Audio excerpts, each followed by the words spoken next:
ஹல்லேலூயா. எல்லாம் உற்சாகமா சொல்லாங்களா? உற்சாகம் மாதிரி தெரியுது, ஆனா உற்சாகம் இல்லையே. அவங்களுடைய நாம மகிமைப்படுத்தப்படட்டும். நல்ல ஒரு சாட்சி அவங்கள்ட்ட அம்மாவை குறிச்சு சொல்லுங்க அப்படின்னா ரொம்ப சந்தோஷம். அவங்களுடைய பிறப்பு மற்ற காரியத்துல இருந்து ஆரம்பிக்காம அவங்க டைரக்டாவே ஸ்பிரிச்சுவலா போயிட்டாங்க. ஆமென். நல்லவர். ஒன்னே ஒண்ணு, நான் அந்த ஆண்டுடைய வார்த்தைக்கு போறதுக்கு முன்னாடி என்ன சொல்றேன் அப்படின்னா, தோமாட்ட ஆண்டவர் சொன்னார், பரலோகம் போறதுக்கு முன்னாடி 12 சீஷர்ல ஒருத்தர் யாருங்க? தோமா. எல்லாரும் 12 சீஷர்களும் பரிசுத்த ஆவியை பெறதுக்கு முன்னாடி ஒவ்வொருத்தரும் ஒவ்வொரு சுபாவத்துல என்ன செஞ்சிருக்கிறாங்க, இருந்திருக்கிறாங்க. அவங்களுக்குள்ள இருந்த மனுஷிகமே அவங்க கேட்கிற கேள்வியை வெளிப்படுத்திச்சு. அவங்களுடைய அளவு என்ன, அறிவு, ஆண்டவர் குறிச்ச அறிவின் அளவு என்ன அப்படிங்கறது அவங்க கேட்கிற கேள்வியை வச்சே நம்ம அளவிட்டுக்கலாம். இப்படி 12 பேர்கிட்டயும் ஒவ்வொரு விதமான காரியம், அளவு, அறிவு இருந்துச்சு. ஆனா கடைசியா அவர் பரலோகம் போறதுக்கு முன்னாடி தோமா ஆண்டவர்கிட்ட கேட்கிறாரு. ஆண்டவர் சொல்றாரு, என்ன சொல்றாரு, நான் என் பிதாவிட்ட என்ன செய்யறேன், நான் போறேன் அப்படிங்க. அதுக்கு அவரு சொல்றாரு, என்னை கண்டவன் சொல்லு, என்னை கண்டவன். இன்னொன்னு சொல்றாரு, நான் இத்தனை நாள் உங்களோட இருந்தோம், நீங்க அறியாம இருக்கிறீங்க அப்படிதான். எல்லாத்துக்கும் முன்னாடி அவர் மரித்து உயிரோடு இருந்த இயேசுங்கிறத அவரால் என்ன செய்ய முடியல. யாருன்னா இவர் மரித்து 3 வருஷம் போதிச்சவர் இவருதான். 3 வருஷம் நமக்கு மலையிலாம் கூட்டிட்டு போய், கடலெல்லாம் கூட்டிட்டு போய், 30 அடையாளங்கள் எல்லாம் செஞ்சு, கூட கூடியா அப்பம் சாப்பிட்டு எல்லாம் அற்புதம் செஞ்சவர் இவரு தான் அப்படிங்கிறது எல்லாமே அவங்களுக்கு என்ன செஞ்சு போச்சு, மறந்து போச்சு. அதுக்கு இடையில காரணமா இருந்தது என்னன்னா, அவர் கொஞ்சம் 2 நாள் அவருடைய சிலுவைக்கு போயிட்டு புதைக்கப்பட்டவருடைய விஷயம் தான் தலைகீழா அவங்க மனநிலையவே என்ன செஞ்சிருச்சு, டோட்டலா மாத்திடுச்சு. அதுக்கு முன்னாடி அவர் சொல்ற அந்த சிலுவையினுடைய காரியத்துக்கு போறதுக்கு முன்னாடி சொல்றாரு 12 பேர்கிட்ட, சில காலம் துக்கப்படுவீங்க, ஆனாலும் உங்க துக்கம் சந்தோஷமாயிடும், உங்க துக்கம் நிரந்தரமா இருக்குன்னு சொல்லுங்க. இப்ப என்ன காண்பீங்க, சில காலம் என்ன செய்ய மாட்டீங்க, காண மாட்டீங்க, ஆனாலும் உங்க துக்கம் எப்படி மாறும். உங்க கிறிஸ்தவனுக்கு பதில் அதுதான். கிறிஸ்தவ பாதையில நம்ம போயிட்டு இருக்கும் போது கர்த்தரை நம்பி விசுவாசிச்சு ஒரு உறுதியான மனநிலையில விசுவாசத்துல போகும்போது சில மகிமைய நம்ம பாக்குறதுக்கு முன்னாடி சில இருளான அனுபவங்கள். ஒரு ஆமேன்னு சொல்லுங்க. சில ஒரு பெரிய மகிமைய பாக்குறதுக்கு முன்னாடி எப்படிப்பட்ட பாதை, சில இருளான அனுபவம். ஆமா, இதுக்கு முன்னாடி இயேசுவோட பயங்கரமான காட்சிகளை கண்ணார கண்டவங்க.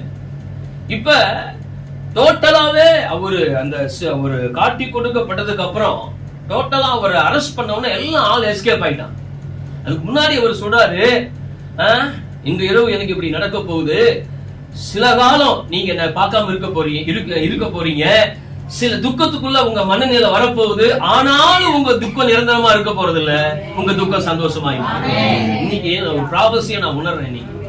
இன்னைக்கு நிறுவ நேரத்துல என்னுடைய ஆவியில ஒரு வார்த்தை, கர்த்தரை நம்பி என்னை நம்பி என்னை விசுவாசிச்சு என்னுடைய பாதையில நீங்க வர ஆரம்பிச்சிட்டீங்க, ஆனாலும் ஒரு மகிமையை உங்களுக்காக வச்சிருக்கிறேன். அந்த மகிமையை நான் வைத்து, மகிமைக்கு மகிமை வேறுபடும், மகிமைக்கு மகிமை வித்தியாசம். ஒரு சோதனையை பார்த்துட்டு இன்னொரு ஒரு சோதனையை பார்த்ததுக்கு அப்புறம் வரக்கூடிய மகிமை பழைய சோதனையை போல அல்ல, பழைய மகிமையை போல அல்ல. ஒரு சோதனை இதுவரைக்கும் பார்க்காத ஒரு மகிமையை கொண்டு வரும். அதனால நீங்க நான் ஒரு 10 நிமிஷம் ஆண்டுடைய வார்த்தையை கொடுக்க போறேன். அதுக்கு முன்னாடி என்னுடைய இருதயத்துல, என்னுடைய ஆவியில நான் நல்லா ஒரு உணர்றேன், ஒரு மகிமையை நான் வச்சிருக்கிறேன். அந்த மகிமையை பாக்குறதுக்கு முன்னாடி சில இருளை போன்ற ஒரு அனுபவம், சில துக்கப்படுறதை போன்ற ஒரு சூழ்நிலை, ஆண்டவர் கைவிட்டுட்டாரை போன்ற ஒரு மன எண்ணம் ஆண்டவர் முன்னாடியே அந்த இன்ஃபர்மேஷன் நமக்கு கொடுக்கிறாரு. சில காலம் துக்கப்படுவீங்க, சில நேரம் துக்கப்படுறத போல இருக்கும், ஆனா நான் உங்களுக்கு முன்னாடியே சொல்றேன், உங்க காதுல செவியில போடுறேன், என்னன்னா உங்க துக்கம் சந்தோஷமாய் மாறும். நீங்க நம்புறீங்க, என்னுடைய ஆவியில நான் முழு நிச்சயம் சில நாள் நீங்க துக்கப்படுவீங்க, சில நேரம் துக்கப்படுவீங்க, சில மாதங்கள் துக்கப்படுவீங்க. ஆனால் நான் துக்கத்தை சந்தோஷமாய் மாற்றினேன். 40 வருடங்கள் வனாந்திரத்தில் நடக்கும் போது வந்த மாறாவை நான் மதுரமாக்கினேன். இந்த லைஃப்ல வரக்கூடிய மாறாவை நிச்சயமா நான் மதுரமாக்குவேன். அதனால இன்னைக்கு இந்த 10 நிமிஷம் நான் செய்திக்கு போறதுக்கு முன்னாடி இந்த ஒரு வார்த்தை இந்த வெளிச்சத்தை ஆவியானவருடைய ஆவியில வைக்கிறேன். அதனால திடமனதா இருங்க, சந்தோஷமா இருங்க. நீங்க அம்மா ஜோதி அம்மாவினுடைய நிமித்தம் நீங்க ஒரு ஆறுதல் கூட்டமா இருந்தாலும் ஆறுதல் இன்னைக்கு எல்லாருக்கும் தேவையாயிடும். ஆறுதல் தேவையில்லாத எந்த மனுஷனுமே வெரி குட். ஆறுதல் தேவையில்லாத எந்த மனுஷனும் இல்லை. எல்லா மனுஷனுக்கு இன்னைக்கு ஆறுதல் தேவை. ஏசாயா 51:12 சொல்லுது, நானே உனக்கு ஆறுதல் செய்கிற தேவன். கைவிட்டாமே சொல்லுங்க. நான் தான் உனக்கு என்ன செய்ய போறேன்? உனக்கு ஆறுதல் நான் தான் தருவேன். கர்த்தர் தருகிற ஆறுதலே மெய்யானது. மனுஷர்கள் தருகிற ஆறுதல் கொஞ்ச நாள், கொஞ்ச நேரம், கொஞ்சம் மணி நிமிடங்கள் தான். அதுக்கப்புறம் காணல் நீரை போல மறைஞ்சிடும். கர்த்தர் கொடுக்கிற ஆறுதல் நிரந்தரமானது. அதுதான் மெய்யான காயம். அது மனிதனுடைய காயம் கட்டுதல் மேலோட்டத்தை போன்றது. கர்த்தர் கட்டுகிற காயம் அடிக்காயத்தை ஆற்று. கைவிட்டாமே சொல்லுங்க. மனிதனுடைய ஆறுதல் மேல் காயத்தை ஆற்றுகிறதை போன்றது. அது உள்ளதான் உள்காயங்களை. ஆனா தேவனுடைய ஆறுதல் அது மேலோட்டமானது அல்ல, அது வேரோட்டமானது. அது காயத்தின் அடி காயங்கள் என்ன பண்ணுமா? ஆமென் சொல்லுங்க பார்க்கலாம். அடி காயங்களை ஆற்றும். ஆகவே நீங்க திடமனதாயிருங்க. ஆறுதலின் தேவன் நம்முடையவர், மகிமையின் தேவன் நம்முடையவர், எந்த துக்கத்தையும் மாற்ற வல்லவர். இருளில் வாழ்கிற ஜனங்கள் பெரிய வெளிச்சத்தை கட்டாயம் நம்ம பார்க்க போறோம். நிச்சயம் நீங்க பாப்பீங்க. நம்ம துக்கம் எந்த விதமாய் துக்கமா இருந்தா, எத்தனை நாளுக்கு துக்கமா இருந்தால் இமைப்பொழுது அவைகளை மாற்றுகிறவர் நம்முடைய தேவன். அதனால இந்த இரவு நேரத்தில் அந்த வார்த்தை ரொம்ப பிரஷர் கொடுக்குது. அதை என்னுடைய ஆவியில நான் உணர்றேன். சில காலம், சில நேரம் நீங்க துக்கப்படுகிறதை போல இருக்கும். ஆனா மறந்துடக்கூடாது, முன்னாடியே சொல்றேன், உங்கள் துக்கம் சந்தோஷமா. கையை வீட்டு ஆண்டவர் இயேசு கிறிஸ்துவின் நாமத்தில் உங்களை வாழ்த்துறேன். அருமை அம்மா ஜோதி அம்மாவினுடைய காரியங்களை குறிச்சு நம்ம அன்னைக்கு இந்த அடக்க ஆராதனையிலேயே நம்ம பார்த்தோம். இங்க கவனிங்க அம்மா, எஸ்தரமா கவனிங்க. அடக்க ஆராதனையிலே பார்த்தோம்ல, யாரு எப்படியோ நான் என்னுடைய இதுல நல்ல ஒரு நிச்சயத்தை நான் உணர்ந்தேன். அவங்க இன்னைக்கு தேவ சமூகத்துல இளைப்பாறிட்டு இருக்கிறாங்க. அவங்க பிரயாசங்களை விட்டு ஒளிந்து என்ன செய்யறாங்க?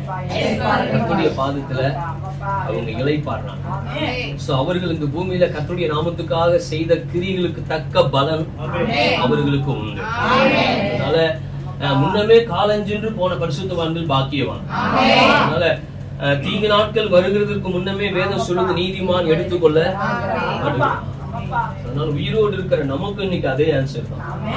ஆமென் சொல்லுங்க பாருங்க. ஆமா, கர்த்தருடைய நாம காலமே முன்னஞ்சென்று நமக்கு முன்னாடி காலமே மரித்து போன பரிசுத்தவான்களை விட இப்ப உயிரோடு இருந்து இந்த வார்த்தையை நம்புகிற விசுவாசிகள் அதை விட பாக்கியம்.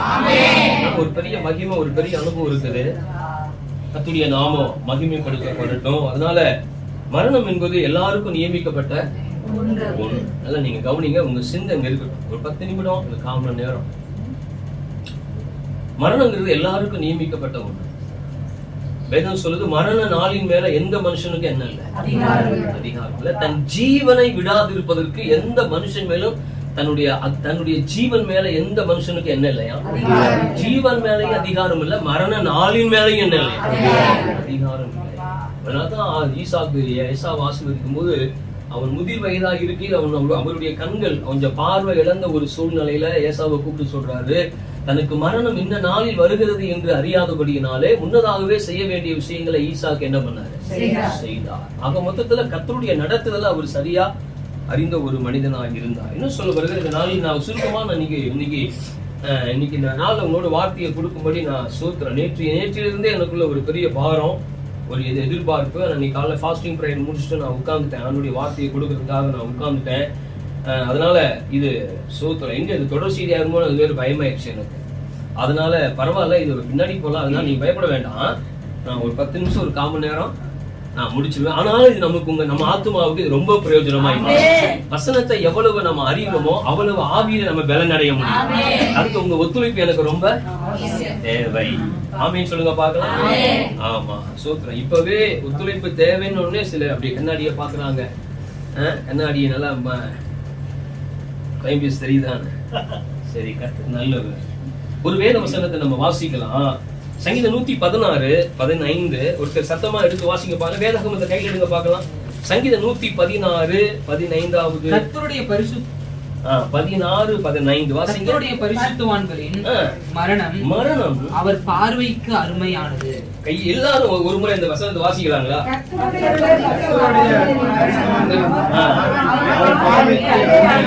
இன்னொரு முறை கூட நல்லா வாசிக்கலாமே.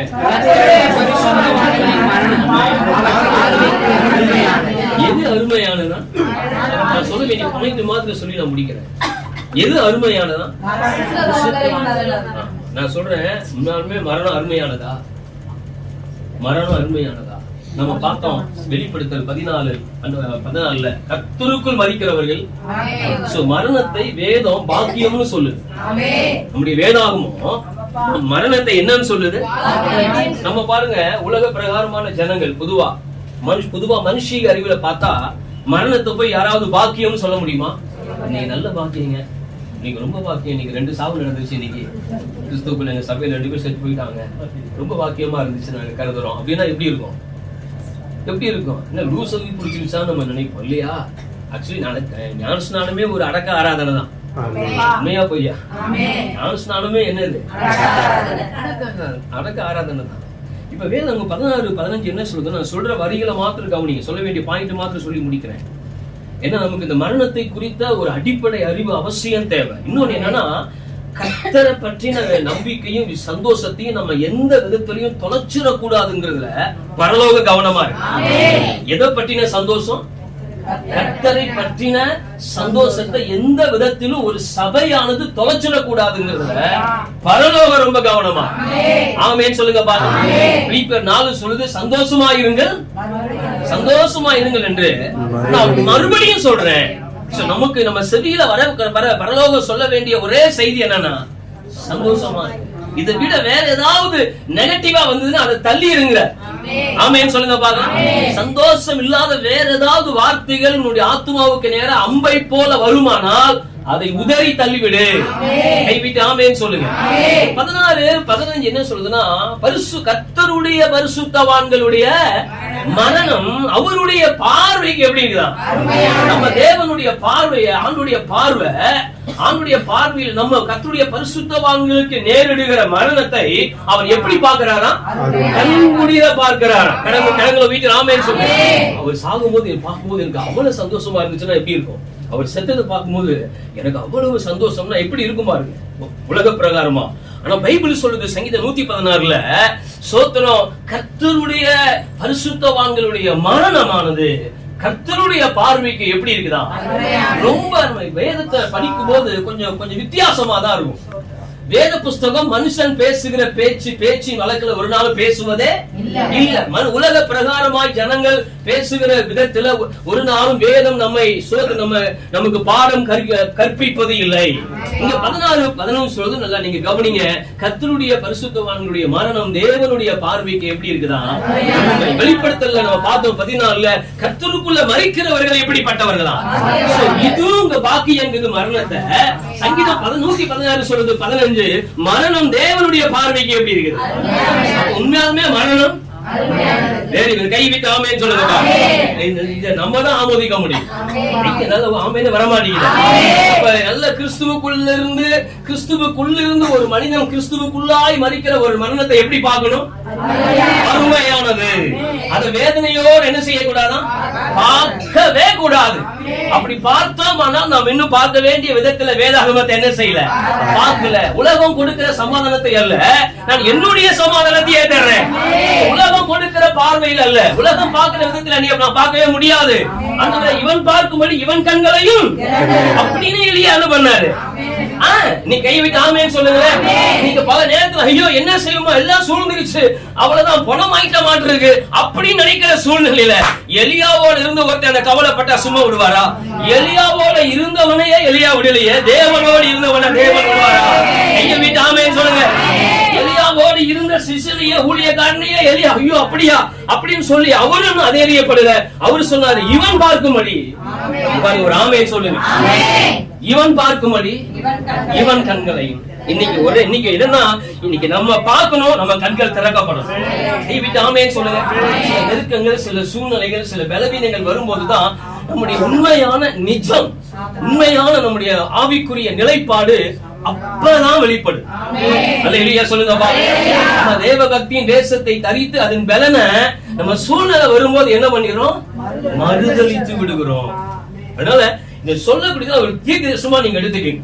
ஆண்டவரே இவன் பார்க்கும்படி இவன் கண்களையும் திறந்தது. எலியா தன்னோடு இருந்த ஊழியக்காரனுக்கு அப்படி, ஏன்னா எலியா சொன்ன வானம் திறக்கும். ஆமே, வானத்தை அடைக்கக்கூடிய அதிகாரம் அவர் கையில அப்படி இருந்துட்டு பூமிக்குரிய இருளை பார்த்துட்டு தன்னோடு கூட இருந்த ஆளு பயப்படுறது எப்படி அவரால் பார்த்துட்டு இருக்க முடியும்? உடனே அவர் வாய் என்ன பண்ற?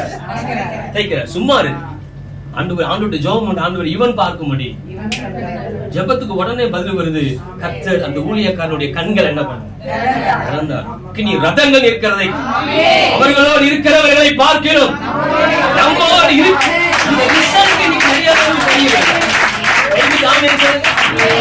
சொல்லுங்க பாருங்க. கண் திறக்கப்படாத வரை இருள்தான். கண் திறக்கப்படாத அவ்வளவுதான். நம்மளுடைய இந்த பிரச்சனை சூழ்ந்துருச்சு, இந்த காரியம் சூழ்ந்துருச்சு. ஆனா கண் திறக்கப்படுமானால் அதுக்கு பின்னாடி இருக்கிற தேவனுடைய மகிமை, அதுக்கு பின்னாடி கர்த்தர் நிற்கிற காரியங்கள், ரதங்கள் அனுப்புகிறாராம், குதிரைகள் அனுப்புகிறாராம். எவ்வளவு பெரிய தேவன் நம்முடையது. கரங்களை வைக்கிற ஆமென் சொல்லுங்க. அப்ப மரணம் கர்த்தருடைய பார்வையில எப்படி இருக்குது? ஆமா, கர்த்தருக்குள் மரிக்கிறவர்கள் மரணத்தை பாக்கியம் என்றும், மரணம் தேவனுடைய பார்வையில அருமையானது என்று வேதம் சாட்சியிடுகிறது. இதுக்கு மிஞ்சின வார்த்தை ஒன்றுமில்லை, அது பாவமாயிருக்கும். மரணத்தை குறித்து நிறைய செய்தி இன்னைக்கு நான் உண்மையாலுமே இன்னைக்கு எடுக்கும்போது பாஸ்டமா செய்தி எடுத்துட்டு இருந்தேன். உங்களுக்கு பயம் வந்துருச்சு. இன்னும் 10 நிமிஷம் கொடுக்கறதுக்கு நீங்க பக்கம் பக்கமா எழுதுறீங்க. நான் பக்கம் பக்கமா எழுதல. உண்மையாலுமே நான் பாரத்தோடு உட்காரும் போது பக்கங்கள் நிரம்புது. அதனால இது நான் பிரிப்பரேஷன் ஒண்ணு வீணாகாது. ஆமென் சொல்லுங்களேன். போன வாரத்துல எங்க அக்கா போய் யோகானந்தத்தை கேட்டேன். இது வரைக்கும் கேட்டதே இல்லை. ஒண்ணு கேட்டேன், யோகானந்த் ஒண்ணு கேட்கிறேன், மாமாவுக்காக எதையும் சொல்லாத. மாமாவுக்காக மாமா இப்படி கேட்டா சொல்லலாம், கஷ்டப்படுவாரு. அப்படி தயவு செஞ்சு சொல்லிடாத, என்னைய ஏமாத்திக்க வச்சிடாத. தயவு செஞ்சு என்ன நீ ஃபீல் பண்றியோ உள்ளதை உள்ளதென்றும் இல்லதை இல்லதென்று சொல்லி அதுக்கு மிஞ்சினது பாவம் பைபிள் சொல்லுது. சரி சொல்லுங்க மாமா, கேளுங்க மாமா, நான் சொல்றேன் அப்படின்னா. இப்ப நான் கேட்டேன், மாமா செய்திகள்லாம் இப்ப எப்படி தெரியுது உனக்கு? அப்படி மாமாவுடைய செய்திகள் உனக்கு எப்படி தெரியுது? அதுக்கு ஒரே ஒரு வார்த்தை சொன்னான். அதுக்கு மீறி பாருங்க, அதுக்கு மீறி ஒரு வார்த்தை சொன்ன. எனக்கு உண்மையாலுமே அது போதும், அதுதான் ஒரு சர்டிபிகேட். ஒரே ஒரு வார்த்தை சொன்ன, மாமா நீங்க பேசுற செய்திகள் ஒவ்வொன்றும் புஸ்தகமா எழுதப்பட வேண்டிய ஒரு செய்தி. நீங்க ஒரு ஆத்தர், நீங்க ஒரு புக் ரைட்டர். இதுக்கு மேல நான் ஒண்ணு சொல்றது என்னை உயர்த்தியோ பெருமைப்படுத்த சொல்லல. செய்திகளே புஸ்தகமாகிறது. சாலமோன் சொல்றாரு, அவரை குறித்து எழுதுவதற்கு எழுதலாம், ஆனால் எழுதினால் புஸ்தகங்கள் உலகம் கொள்ளாது. தேவ ஆவியில நிரம்பி பேசுறது, பாடுறது, நினைக்கிறது எல்லாமே அவங்க அது எல்லையிலாகும். சகல சம்பூர்ணத்துக்கும் ஒரு எல்லையை கண்டேன், உங்களுடைய கற்பனையோ மகாவிசா. 119 என்ன சொல்லு? சகல கற்பனைக்கு என்ன செஞ்ச? சகல கற்பனைகளுக்கு ஒரு எல்லையை கண்டேன். ஆனா உன்னுடைய கற்பனைன்னு வரும்போது எல்லையே இல்லாம டிராவல் பண்ண வேண்டியதா இருக்கு. டிராவல் பண்ண வேண்டியதா இருக்கு. ஆமென். நான் ஸ்டாப்பா போயிட்டு இருக்கிறேன். கைவிட்டு ஆமென் சொல்லுங்க. சரி, இது போகட்டும். அதனால ஹிம்சை மாத்திரம் நான் சொல்லி முடிக்கிறேன். சரி, இந்த மரணத்தை குறித்து வேதம் சொல்லுது, இது அருமையானது, இது பாக்கியமா. சரி, இந்த உலக பிரகாரமான பார்வையில இது எப்படி பார்க்கப்படுது? பிரசங்கி வேகமா கொஞ்சம் உற்சாகமா நீங்க திருப்பினீங்கன்னா அது உங்களுக்கு ரொம்ப பலனா மாறும். 7 உற்சாகமா நீங்க வேகமா தேடுங்க. பிரசங்கி 7 1 இருந்து வேகமா வாசிங்க. பரிமள தைலத்தை பார்க்கிலும் ஒருவனுடைய ஐநநாளை பார்க்கிலும் ஒருவனுடைய ஜனன நாள் வேதம் சொல்லுது. அதாவது மரணம், இங்க பாருங்க, என்ன கவனிங்க, மரணத்தை தேவன் பார்வையில பார்க்கும்போது அது பார்வைக்கு எப்படி இருக்கு? அருமையா இருக்கு. சொல்லுங்க, எப்படி இருக்கு? அருமையா இருக்குது. அப்புறம் கர்த்தருடைய மரணம், கர்த்தருக்குள்ள மரிக்கிறவர்களுடைய மரணம் பாக்கியம். சரி, இந்த உலகம் இதை எப்படி பாக்குது அப்படின்னா பிரசங்கி 7ல ஒருவனுடைய ஜனன நாளை பாக்கிலும் கைவிட்டு ஆமென் சொல்லுங்களேன். ஒரு ஆமென் சொல்லுங்களேன். இந்த உலகம் இந்த மரணத்தை எப்படி பாக்குதா? மரணத்தையோ மரண நாளையோ எப்படி பாக்குது? அதோட அர்த்தம் என்னன்னா மரண நாள் வைங்க, மரணத்தை கூட இந்த உலகம் எப்படி பாக்குதா? அதை யார் பாக்குறா? எப்படி பாக்குறா? அப்ப இந்த மனுஷனே எப்படி பார்க்கும்போது தேவன் மரணத்தை அருமையா பார்க்கறது என்ன தப்பு? கரெக்ட் அப்படிங்கறது நம்ம வேதத்திலிருந்து அறிந்து கொள்ளலாம். கைவிட்டு ஆமென் சொல்லுங்க. அதனால இன்னைக்கு ஜோதி அம்மாவினுடைய அவங்களுடைய 3வது நாள் இன்னைக்கு ஒரு ஆறுதல் கூட்டம், மெய்யான ஆறுதல், அதாவது ஒரு நிச்சயம் உள்ள ஒரு ஆறுதல். இன்னைக்கு அவங்க இங்க சரீர பிரகாரமாக இல்ல, நாலு சரீர பிரகாரமா இருந்து நம்மளோட ஆராதிச்சாங்க. இப்ப அவங்க தேவ சமூகத்துல போய் ஆராதிக்கிறாங்க. ஆமென் சொல்லுங்க. எங்க அம்மா 2010 இறந்தாங்க. பாஸ்டர் ஒரு சொப்பனம் கண்டாங்க. வேகமா கிளம்பி போறாங்க. எங்கம்மா போறீங்க? எனக்கு டைம் ஆச்சு, நான் ஆராதனைக்கு சர்ச்சுக்கு ஆராதனைக்கு நேரத்திலே போகணும் அப்படின்னு போறாங்க. என்ன அப்படின்னா தேவனுடைய பிள்ளைகள்கிட்ட பேசும்போது அவரவருடைய விதத்துல லாங்குவேஜ்ல கர்த்தர் பேசுவார். எனக்கு ஒரு நிச்சயம் என்ன தெரியுமா? பரவாயில்ல, ஆகிறதுக்கு முன்னாடி ஒரு வாரம் ஒரு சபை பெட்டியை கண்டேன், செய்யறத பார்த்தேன், ஃபேக்டரிய பாக்குறேன். இப்படி பார்த்தது சபை பெட்டி ஃபேக்டரி எங்கேயா பாத்துருக்கோமா? ரொம்ப அறுக்கிறத பார்த்தேன், கலக்கமா இருந்துச்சு. இது யாருக்கோ தெரியல, என்னமோ தெரியல, ஆனாலும் ஒரு உள்ளத்துல ஒரு கலக்கம். ஆண்டவர் யாரு? அடுத்த அவங்க 19ல காலையில இந்த கனவு கொண்டு நான் எந்திரிக்கிறேன். ஆடல் பாடி இந்த சபைக்கு இங்க வர்றாங்க. அவ்வளவு குண்டு முகம், அவ்வளவு கொழுன்னு இருக்கு முகம், உடம்பு எல்லாம் அவ்வளவு ஜாலியா அப்படி வர்றாங்க. அவங்க டான்ஸ் ஆடிட்டு வர்றாங்க. நான் மேல நிக்கிறேன், கீழே ஆகாஷ் நிக்கிறாங்க. எங்க வர்றாங்க? தேவ ஆராதனைக்கு வர்றேன். ஒண்ணு தெரிஞ்சுக்கீங்க, எல்லாவற்றையும் நம்ம ஆவிக்குரிய ரீதியில பார்க்கணும். ஆவிக்குரியவன் எல்லாவற்றையும் ஆவிக்குரியவர்களோடு சம்பந்தப்படுத்துகிறான். ஆவிக்குரியதான் சம்பந்தப்படுத்த பார்க்கணும். உலக ரீதியில ஐயோ, அதுதான் மூடருடைய பாட்டுன்னு பைபிள். இந்த பிரசங்கி 7ல பாருங்க, 5ஆம் வசனம் படிங்க. ஒருவன் மூடரின் பாட்டை கேட்பதிலும். அப்ப மூடன் கூட என்ன செய்வான்? சொல்லுங்க சொல்லுங்க சௌமியா சொல்லுங்க. பாடுவான். என்ன பாடுவான்? ஒப்பாடி இருந்தீங்களே. அப்ப தேவனை அறியாதவங்க அவங்களுடைய காரியங்களை சொல்லி என்ன செய்வாங்க? பாடுவாங்க. அதுல ஒரு ஜீவனே. அத பாக்குறவங்க 10 பேர் அழாம இருந்தா கூட என்ன பண்ணிடுவாங்க? அவங்க சொல்லி அழுகிற அந்த டிசைனை பார்த்தா அழுகவே இல்லாத இருதயம் கூட என்ன செஞ்சிடும்? ஏன்னா அந்த ஒப்பாரி பாட்டு. ஆனா அதுல முடிவு ரிசல்ட் என்னன்னா ஒண்ணுமில்ல. முதல்ல தொடங்கும் போது 10 பேரா தொடங்குனா முடியும் போது 100 பேர் முடியும் அழுகுறாங்க. அதுதான் ரிசல்ட். கைவிட்டு ஆமென் சொல்லுங்க. கொஞ்சம் புளித்தமா பசிந்தமா முழுவதையும் குடிப்பாக்கிறோம். கையை விட்டு ஆமென் சொல்லுங்க. ஆமென் சொல்லுங்களேன். இந்த ஆத்துமா எந்தமா போகட்டும். கரங்களை வீட்டு ஆமென் சொல்லுங்க. இப்ப பைபிள் என்ன சொல்லுதுன்னா ஒருவனுடைய ஜனன நாளை பார்க்கிறோம் மரண நாள். அப்ப பைபிள் கூட உலகம் கூட ஒரு மரணத்தையும் மரண நாளையும் எப்படி பாக்குதா? சொல்லுங்க, எப்படி பாக்குது? இதெல்லாம் இன்னையோட முடிகிற விஷயம் இல்ல. ஒரு டெத்த குறிச்சு நீ என்ன பேசுவ? ஒரு மரணத்தை குறிச்சு ஒரு கிறிஸ்துவ என்ன பேச முடியும்? என்னங்க அப்படின்னா நீ சொல்லணும் எடுத்து. ஆமென் சொல்லுங்களேன். இது இன்றைக்குரிய பிரசங்கம் அல்ல, வாழ்க்கைக்குரிய பிரசங்கம். இது இன்றைக்குரிய பாடம். இதுல நீ இத வெளிச்சம் உள்ள போச்சுன்னா எத்தனையோ மூடருடைய பாட்டை நீ ஸ்டாப் பண்ண முடியும். எத்தனையோ மூடருடைய பாட்டை என்ன பண்ணலாம்? நிச்சயமா ஸ்டாப் பண்ண முடியும். அப்ப அந்த வெளிச்சம் உள்ள என்ன செய்யணும்? போகும். இப்ப உலகம் கூட ஒருவனுடைய ஜனன நாளை பார்க்கிறோம், ஒருவனுடைய மரண நாள் எப்படிப்பட்டதா? உலகமே சொல்லுது மரண நாள் நல்லது. எல்லாம் பிறப்பதான் சந்தோஷமா பேசுவோம். பிறப்பு, பையன் பிறந்துட்டா பிறப்பு எல்லாம். ஆனா பைபிள் சொல்லுது ஜனன நாளை விட மரண நாள் நல்லது. அடுத்து வேகமா படிங்க. விருந்து வீட்டுக்கு போவதிலும் துக்க வீட்டுக்கு போவதனால. விருந்து வீட்டுக்கு போகலாம், குடும்பமே போகும். துக்க வீட்டுக்கு ஒருத்தராவது போய் தலையை காட்டணும். நீ தலையை காட்டி உன் தலையை பார்த்து என்ன ஆக போகுது? என்ன சொல்லுவாங்க நம்ம ஆட்கள்? விருந்து வீட்டுக்கு போறதை விட பைபிள் சொல்லுது விருந்து வீட்டுக்கு போறதை விட துக்க வீட்டுக்கு போவது. உலகம் என்ன சொல்லுதுன்னா ஜனன நாளை விட பிறந்த நாளை விட மரண நாள் நல்லதா. விருந்து வீட்டுக்கு எல்லாரும் போவோம்.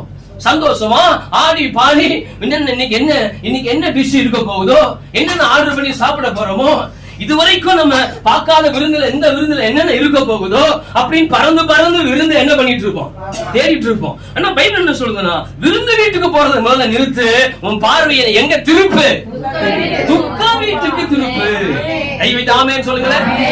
ஜனநாயக பார்க்கணும், விருந்து வீட்டுக்கு போவதை காட்டிலும் போவதே நலம் என்று வேதம் சொல்லுது. 3 நலம். இதிலே எல்லா மனுஷரின் முடிவும் காணப்படும். உயிரோடு இருக்கிறவன் இதை தன் மனதிலே சிந்தி. இந்த வார்த்தையை மனசுல வச்சுங்க. உயிரோடு இருக்கிறவன் இந்த துக்க வீட்டில் நடக்கிற காரியத்தை என்ன பண்ணுவான்? கவனிங்க, என்ன செய்வான் சொல்லுங்க. நீ மட்டுமே முட்டுவான். விருந்து வீட்டுக்கு போறவன் விருந்து காரியத்துல கவனமா இருப்பான். ஆனா விருந்து வீட்டுக்கு போறதை விட துக்க வீட்டுக்கு போறது, ஆனா உயிரோடு இருக்கிறவன் இவைகளை தன் மனதில விருந்து வீட்டுக்கு போறத பத்தி இல்ல, துக்க வீட்டுக்கு போறத பத்தி. ஏன்னா செத்தவன் இல்லையா, அவன் யாரா? சிந்திக்கிறவன் யாரு? சொல்லுங்க. Very good. சிந்திக்கிறவன் யாரு? உயிரோடு இருக்கிறவன் என்ன பண்ணுவான்? ஆவியில உயிரோடு இருக்கிறவன் தான் இந்த மரண நாளை குறிச்சு, ஆறுதல் கூட்டத்தை குறிச்சு சிந்திப்பான். ஆவிக்குரிய வாழ்க்கைய ஆவிக்குரிய விதத்துல இந்த ஆறுதலை குறித்து, இந்த ஆறுதல் கூட்டத்தை குறித்து, இந்த மரணத்தை குறித்து ஆவியில உயிரோடு இருக்கிறவன் தான் அதை சிந்திக்கிறவனாயும்.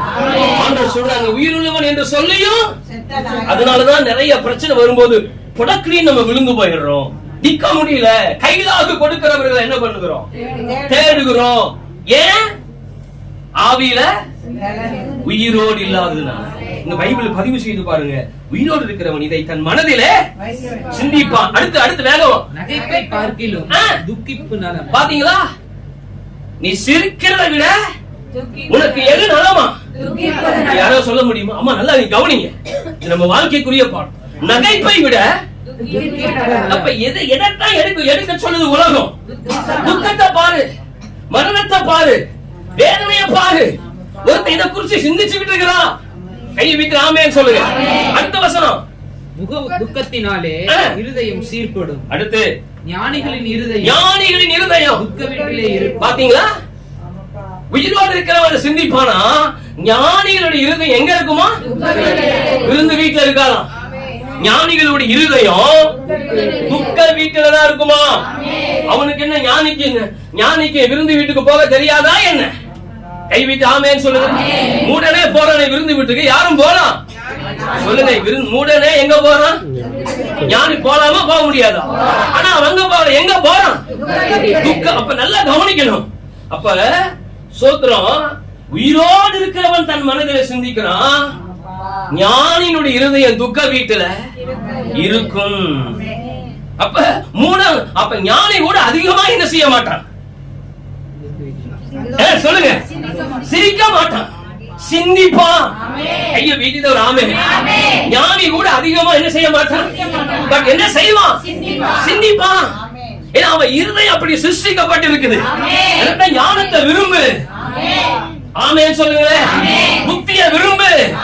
ஞானத்தை பார்த்து நீ சகோதரன் கூப்பிடு. புத்திய பார்த்து நீதான் என் சகோதரியை கட்டி அண்ணே ஐயா வீட்டு ஆமென் சொல்லுங்களேன். நான் சொல்லல, இது சொல்லுது. நீங்க பயந்துடாதீங்க, கை வீட்டு ஆமென் சொல்லுங்க. அப்படி சொல்லுது. ஞானத்தையும் புத்தியும் பார்த்து என்ன செய்யுமா? படிச்சாதானே தெரியும் நமக்கு. நம்ம வேற ஒண்ணு நினைச்சிட்டு இருந்தா எப்படி தெரியும்? கையை விட்டு ஆமென் சொல்லுங்க. ஞானத்தை பார்த்து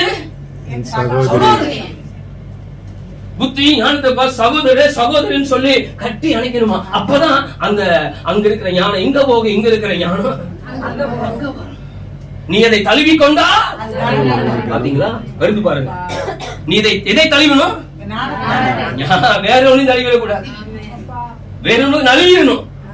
இது தழுவிடணும். கையை விட்டு ஆமென் சொல்லுங்க. வேற ஒண்ணு என்ன பண்ணிடணும்? வேற ஒண்ணுக்கு நழுவணும். இருக்கு கையை விட்டு ஆமென் சொல்லுங்க.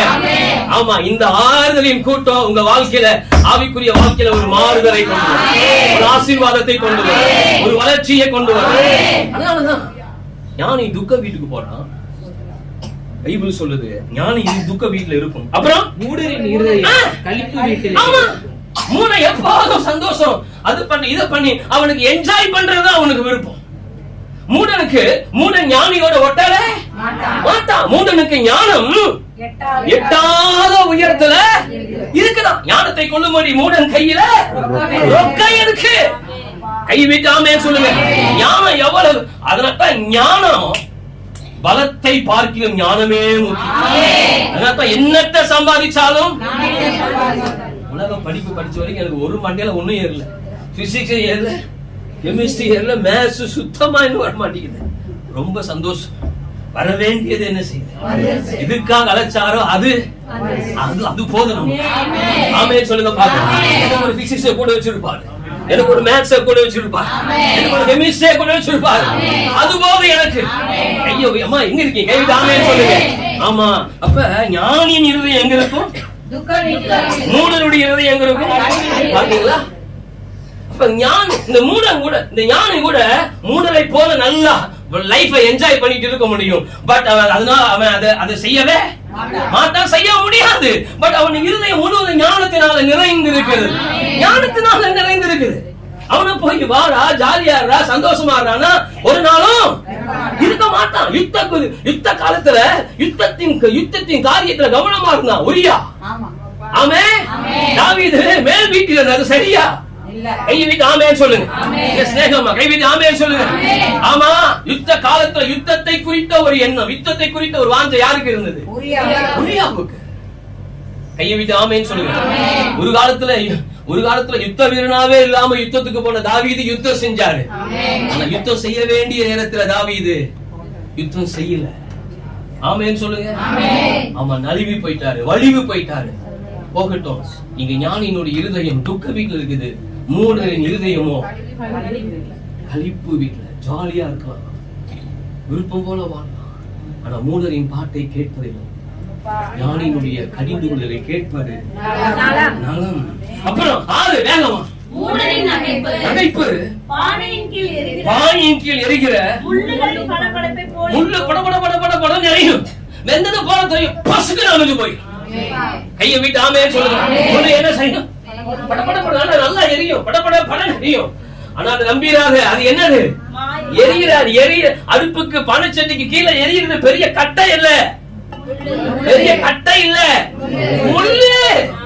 இந்த உலகத்தினுடைய மேன்மை, இந்த உலகத்தினுடைய மகிமை, இந்த உலகத்தின் உலகம் காட்டுறது எல்லாமே அப்படியே முள்ள போல தெரியும். உடனே பத்தின மாதிரி தான் தெரியும், உடனே ஆசீர்வதிக்கப்படுறது போலதான் தெரியும். ஆனா படப்படன்னு எரிஞ்சு பசுக்கு நமக்கு சாம்பல் ஆகிடும்.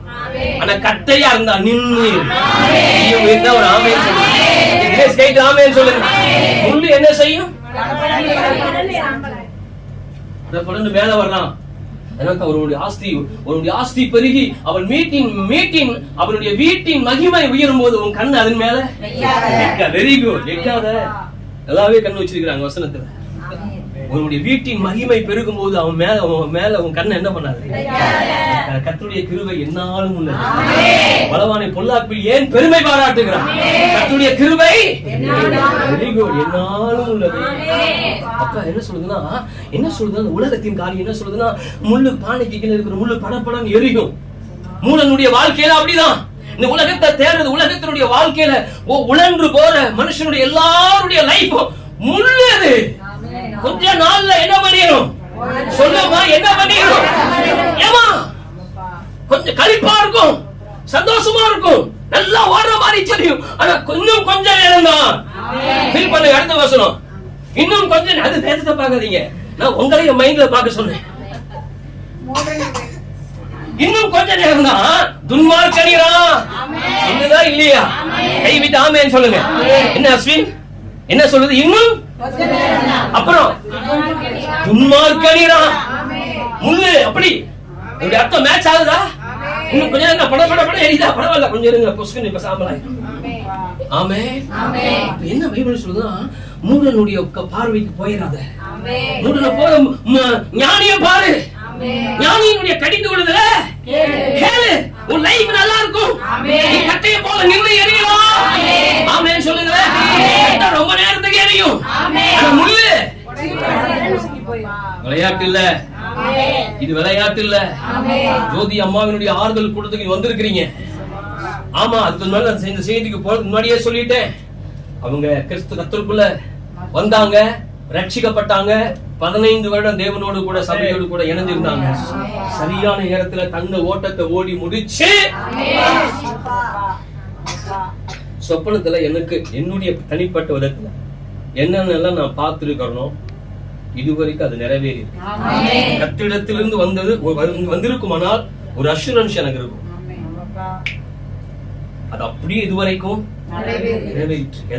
அது வந்து ஒரு மனுஷனுடையதல்ல, தேவனிடத்திலிருந்து ஒரு வருமானம் அது நிறைவேறும். மனசுல இருந்து கற்பனை வர்றது.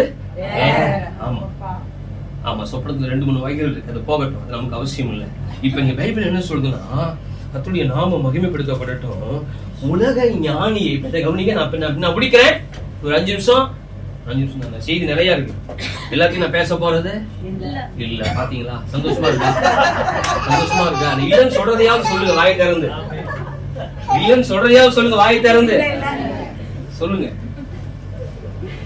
இந்த வசனம், இந்த வெளிச்சம் உங்களுக்குள்ள போச்சுன்னா இந்த துக்கமும் உங்களை அசைக்கவே ஒன்றுமே அசைக்க முடியாது. உங்கள் துக்கம் என்னவா மாறும்? நிச்சயமா மாறும், நிச்சயமா மாறும்.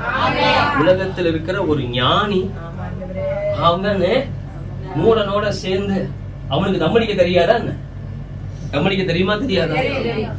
பாக்கிட்ட என்ன செய்யலாம்? ஆமா. ஆனா ஞானியினுடைய இருதயம் அப்படி அல்ல. அவன் களிப்பு வீட்டை விட, அவன் விருந்து வீட்டை விட, அவன் கண்கள் துக்க வீட்டை நாடுகிறது. பைபிள் 2 வார்த்தை வேதாகம் பதிவு செய்து, உயிரோடு இருக்கிறவன் இவைகளை தன் மனதிலே சிந்தி. 2வது, ஞானிகளுடைய இருதயம். கரங்களை வீட்டு ராமேன்னு சொல்லுங்க, கரங்களை வீட்டு ராமேன்னு சொல்லுங்க. ஒரே ஒரு வார்த்தை நான் சொல்லி முடிக்கிறேன். பரிசுத்தவான்களுடைய மரணம் தேவனுடைய பார்வைக்கு எப்படி இருக்கு? கர்த்தருக்குள் மரிக்கிறவர்கள் எப்படிப்பட்டவர்? அப்ப மரணம் ஒரு துக்கத்துக்குரியதே அல்ல. கொஞ்ச நாள் தோன்றி பிற்பாடு தோன்றாமல். Very good. டக்குன்னு பாருங்க, கமா சொன்னாலே டக்குன்னு அவங்க எடுத்து விடுறாங்க பாருங்க. ஹார்ட் டிஸ்க்ல நிறைய இருக்க மாட்டேன். Very good. ஹார்டான உலகத்துல ஸ்பிரிச்சுவல் ஹார்ட் டிஸ்க் நிறைய. வசனம் எவ்வளவு உள்ள போகுதோ வசனம் வெளியே போகும். வசனம் உள்ள வந்தா ஆமா, இது ஜோக் இல்ல. இருதயத்தை நீங்க எவ்வளவு வசனத்துல நீங்க நிரப்புறீங்களோ பலமான கிறிஸ்தவன். ஆமென். ஒண்ணும் அசைக்க முடியாது. ஆமென் சொல்லுங்க. அதனாலதான் விதைக்கப்படும் போது பிசாசு என்ன பண்றான்னா வசனத்தை திருடிட்டு போகப்பா. அவன் திருடன், அவன் ஒரு கொலைபாதன். திருடன் திருடவும் கொல்லவும், ஆனா வேதம் அதற்கு ஜீவன் உண்டா, அது பரிபூர்ணம். பாருங்க, நான் கேட்கிறேன், நான் சொல்றேன், வேத சொல்லுது, கர்த்தருடைய பரிசுத்தவனுடைய மரணம் கர்த்தருடைய பார்வைக்கு எப்படி இருக்குதா? ஏன் அருமையா இருக்கு? அப்ப என்ன அவர் நம்ம சாகட்டும்னு விரும்புறாரா? ஒரு கேள்வி வருதா இல்லையா? நீ செத்தா எவ்வளவு நல்லா இருக்கும் எனக்கு அப்படின்னா எப்படி இருக்கும்? அடி பாதி, நான் சாகட்டும்னு விரும்புறியா? இல்ல நீங்க யோசித்து பாருங்க, நீ செத்தினா எனக்கு அவ்வளவு அருமையா இருக்கும், 2 பிரியாணி ஸ்பெஷல் பிரியாணி ஆர்டர் பண்ணி சாப்பிடுவேன் அப்படின்னா எப்படி இருக்கும்? இல்ல வித்தியாசமா இருக்குல்ல இது? ஆமா, பைபிள் சொல்ற பார்வை மாறி நம்ம பைபிள் சொல்ற பார்வையில நம்மளால என்ன செய்ய முடியல, பார்க்க முடியாது. அதுக்கு வேற ஒரு லென்ஸ். ஆமா, அதுக்கு நாங்க உட்கார்ந்து ஹின்ஸ் எடுக்கணும். ஆமே ஆமா. கர்த்தருடைய பரிசுத்தவானுடைய மரணம் கர்த்தருடைய பார்வைக்கு. நான் கேக்குறேன், அப்ப தேவன் நம்ம சாகட்டும்னு நினைக்கிறாரா? அப்படி கேள்வி கேட்கலாம்ல? ஏங்க அதுக்காக எங்களை நாங்க சாகுறதுக்காக எங்களை வச்சுட்டீங்க. மோசைய கேட்டாங்களா இல்லையா? என்ன கேட்டாங்க? என்ன கேட்டாங்க? நீங்க சொல்றத பார்த்தா நான் எங்க கூட இருந்தேன். மோசேயை ஜனங்க சொன்னாங்களா இல்லையா? சொல்லுங்கம்மா, என்ன சொன்னாங்க? எந்த ஆவி அது?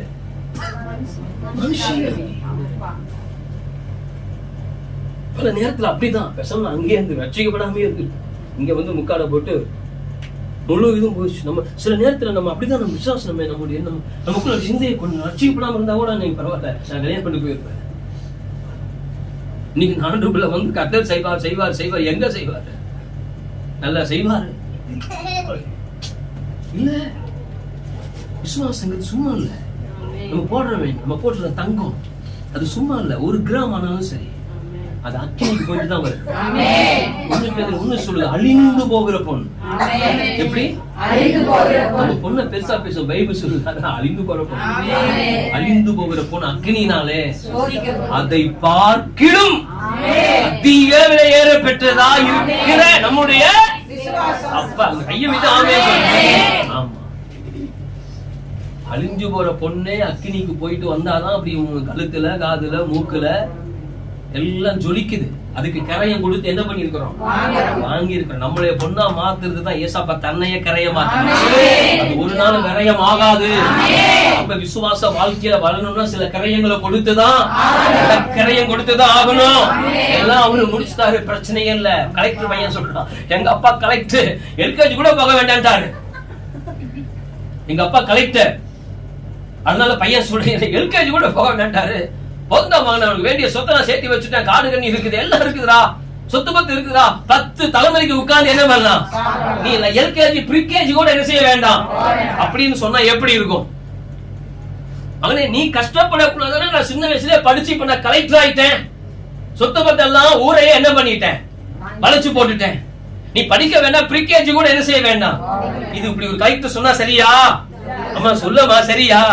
இன்னைக்கு உலகத்துல ஒரு துரு உபதேசம் என்ன, எல்லாம் சிலுவையில முடிச்சுட்டாரு. நீ உட்கார்ந்து அழுகவே, ஜெபிக்கவே, வேதம் வாசிக்கவே எல்லாமே முடிச்சுட்டாரு. சில துருபதேசத்துல எழுப்பிருச்சு. தெளிவான வேதம் சொல்லுது, தெளிந்த புத்தியுள்ளவர்களா இருங்கள், விழித்திருங்க, உங்கள் எதிராளியாக பிசாசு எவனை விழுங்கலாமோ என்று என்ன பண்ணுங்க. என்ன சொல்றாருன்னா பைபிள்ல கர்த்தருடைய பரிசுத்தவான்களுடைய மரணம் கர்த்தருடைய பார்வைக்கு அருமையா இருக்கிறதுனா என்ன அர்த்தம்னா, அவர் என்ன சொல்றாருன்னா, அவரு சோத்திரம் ஒரே ஒரு காரியம் என்ன அப்படின்னா, ஆண்டவர் என்ன எதிர்பார்க்கிறார்னா, தம்முடைய பிள்ளை என்ன எல்லாத்தையும் விளக்கமா சொல்றதுக்கு எனக்கு நேரம் இல்லை. ஆனா சுருக்கமா நான் சொல்லி முடிக்கிறேன். கர்த்தர் விஷயத்தமானா இது அப்படியே ஒரு சின்ன மினி புஸ்தகம் நான் போடுவோம், துண்டு புஸ்தகமா போடுவோம். இது பிரயோஜனம் படும். கரங்களை வைக்க ஆமென் சொல்லுங்க. ஆமா, என்ன சொல்றாருன்னா, அவர் ஏன் மரணத்தை, பரிசுத்தவான்களுடைய மரணத்தை விரும்புறாருன்னா, அந்த மரணத்தை முடிச்சுட்டா என்றென்றைக்கும் நாம் அவரோடு கூட இருக்க முடியும். ஆமா, ஒரு தாய் ஒரு தகவல் என்ன சொல்லுவாங்க, என் பிள்ளைங்க என்னோடு கூட இருக்கும். சொல்லுங்க, நான் போய் உங்களுக்கு ஒரு ஸ்தலத்தை என்ன பண்றேன், ஆயத்தம் பண்ண பிற்பாடு என்றென்றைக்கும் நீங்கள் என்னோடு கூட இருக்கும்படி கைவிட்டு ஆமென் சொல்லுங்க. இப்ப மார்க் 3ல கூட சொல்லுது, தேவன் தம்முடைய சீஷர்களை தெரிந்து கொண்டா அது முதல் காரணம் என்னன்னா, அவர்கள் எப்போதும் தம்மோடு இருக்கிறார். கைவிட்டு ஆமென் சொல்லுங்க. இப்ப மரணத்தை தேவன் ரசிக்க காரணம் என்ன? யாருடைய மரணம்? எனக்கு பிரியமானதை செஞ்சவன், எனக்கு பிரியமா வாழ்ந்தவன், எனக்கு பூமியில் இருக்கிற நாளெல்லாம் ஏன் அவன் பிரியத்தை ஏன் பிரியத்தை நிறைவேற்றினவன். அவன் எப்போது என்னோட கூட வாசல் படி நின்று, ஆமா, நான் அவன் கதவு, ஒருவனின் சத்தத்தை கேட்டு கதவை அவனிடத்தில் நான் பிரவேசித்து, வீட்டுக்குள்ள அவனிடத்தில் பிரவேசித்து, அவன் வாழ்க்கையில பிரவேசித்து, அவனோடு கூட, வார்த்தை ரொம்ப முக்கியம், அவனோடு கூட, வார்த்தை அவனோடு கூட. அப்ப நான் அவனோடு இருக்கிறேன், அவன் என்னோட இருக்கிறான். அப்ப சாப்பிட்டா கூட நாங்க 2 பேரும் சாப்பிட்டா கூட ஒரு கையில நடத்து, ஒரு கையில அவருக்கு கை வச்சு சிரிப்பில்ல. அது கடவுள் நம்மளை எப்படி பாக்குறாரு, ஏன் பரிசுத்தவானுடைய மரணத்தை ரசிக்கிறாரு. அவ்வளவுதான். என் மகன் வரப்போறான், என் மகன் வரப்போறா. இத்தனை நாள் எனக்காக ஓடின கால்கள், எனக்காக உழைத்த கரங்கள், ஆமா, கந்தையவே பார்க்காதவன் நிந்தைய பார்க்க மாட்டான். இவன் மேல இருந்த கந்தையை நீக்கினேன், என் கந்தையை நீக்கினது நிமித்தம், என் நிமித்தம், நாமத்து நிமித்தம் வந்த நிந்தைகளை இவன் பொருட்டாவே என்று அவனுக்கு நித்திய மகுடம், நித்திய ஆசீர்வாதம். கையை விட்டு ஆமென் சொல்லுங்க. எங்கிருந்து நம்மளை தூக்கி எடுத்தாரு? உப்பதான். எளியவன புழுதியில் இருந்து, சிறியவன வேற யாரும் இல்ல, அது நான் தான். நான் முதல்ல என்னைய சொல்லிக்கோ, உப்பதான். ஒண்ணுக்கு ஒரு பிரயோஜனம் இல்ல. ஒரு வார்த்தைக்கு அடுத்த வார்த்தை எனக்கு பேசவே தெரியா. பயங்கர வெக்கப்படுறேன். எங்கேயும் எதுலயும் போய் மூக்க நுழைச்சுக்க மாட்டேன், மறைவாகவே இருந்தேன். கர்த்தர் இன்னைக்கு எல்லாம் நிலைய மாத்திட்டாரு. எல்லா நிலையை மாத்திட்டாரு. அதுதான் தேவன் தெரிந்து கொள்றார். இருக்கிற எல்லாரையுமே தேவன் என்ன பண்ணிருக்காரு. அதனால்தான் அவர் பிள்ளைகள் பரிசுத்தவான்கள் மரிக்கிறது அவருக்கு அவ்வளவு பிரியம். நான் சொல்லி முடிக்கிறேன் வசனத்தை, எனக்கு நிறைய இருக்கு. இதோ வாசற்படி என்ற கதவை ஒருவன் என் சத்தத்தை கேட்டு கதவை நான் அவனிடத்தில் அவனோடு கூட அவனும் என்னோடு கூட. அப்ப விருப்பம் என்ன? நான் அவரோடும். ஏன் பூமியில ஓட்டத்தை என்ன பண்ணிட்டான்? மகன் பூமியில ஓட்டத்தை என்ன பண்ணிட்டா? இப்ப மகன் தூரத்துல வர்றத கண்டான உலக தகப்பே. ஆமென். புத்தி தெளிந்து தகப்பன் வீட்டை தேடி வந்தாங்க. அப்ப தகப்பன் வீட்டை தட்டினானா? தகப்பன் வீட்டை தட்டினானா? யார முதல்ல பார்த்தா? தகப்பன் வீட்டை தேடி வருகிற அந்த இளைய குமாரனை தூரத்துல கண்டா. ஓடினான், இங்க இருந்து தட்டி அணைத்தான். பன்னி வாசனை வீசி இருக்கும். அதெல்லாம் தேவன் நம்ம மேல வச்ச அன்பு. இந்த பன்னி வாசனையை தடுத்து, இந்த பன்னி வாசனையை மீறி சென்ட் அடிக்கணும்ல. 10 நாள் ஒரே போட்ட ஒரே டிரெஸ். இந்த நாத்தம் தெரியாம இருக்க என்னது? சென்ட். கைய வைத்து ஆமே சொல்லுங்க. இந்த பன்னி நாத்தம் தெரியல யாருக்கு? ஏன்? அன்புங்கிற சென்ட். கைய வைத்து ஆமே சொல்லுங்க. அன்புங்கிற சென்ட் அடிச்சாரு. கை வைத்து ஆமே சொல்லுங்க. கட்டி அணைத்தான். ஆமே. நல்லா குளிப்பாட்டுங்கடாங்க. நல்ல நியூ டிரெஸ் போடு. புதுசா ஒரு ஆர்டர் இருக்குல்ல. என்னைக்கு ஒரு நாள் என் மகன் வருவான். என் மகனுக்காக நான் அதான் காரணம். மகனுக்கு அப்படிப்பட்ட உபதேசத்தை ஆதியில விதைச்சதுதான். விதைச்சது வீண் போகவே. கிறிஸ்துவுக்குள்ள படுகிற பிரயாசம் ஒரு நாளும் கட்டி அனுச்சு டிரெஸ் போட்டு செப்பல மாத்தி மோதிரம் போட்டு கொளுத்த கன்ற டான்ஸ் ஆர்கெஸ்ட்ரா பயங்கர கலகலப்பு சந்தோஷம். ஆனா ஒரு பக்கம் முறுமுறுப்பு. ஆமென். ஒரு பக்கம் கூட ஜொலி ஜொலிப்பு கலகலப்பு. ஒருத்தனுக்குள்ள தாங்கலங்கிறான். முடியல, நிறுத்த சொல்லு. ஆனா தகப்பன் உள்ள இருந்து வெளியே வந்து இதுதான் தகப்பன்.